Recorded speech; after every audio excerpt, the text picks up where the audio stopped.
Yemen தலைநகர் சனாவில் Israel நடத்திய வான்வழி தாக்குதலில் இருந்து உலக சுகாதார மையத்தின் தலைவர் டெட்ரோஸ் அதோனம் நூலிழையில் உயிர் தப்பியுள்ளார்.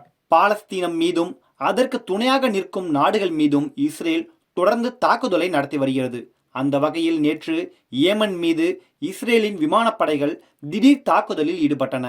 தலைநகர் சனாவில் உள்ள துறைமுகங்கள், பேருந்து நிலையங்கள் மற்றும் விமான நிலையம் மீதும் தாக்குதல் நடத்தப்பட்டது.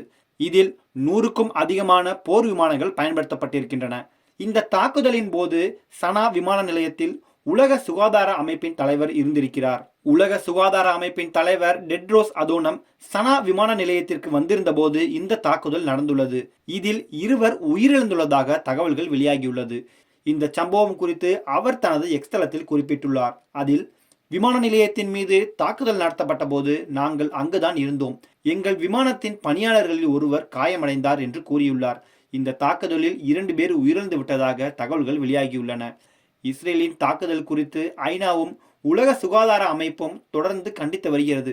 இந்த தாக்குதலில் மக்கள் உயிரிழப்பு குறித்து இந்த 2 அமைப்புகளும் பேசி வரும் நிலையில், உலக சுகாதார அமைப்பின் தலைவர் டெட்ரோஸ் அதோனம் நூலிழையில் உயிர் தப்பியிருக்கும் விஷயம் தற்போது பரபரப்பாக பேசப்பட்டு வருகிறது.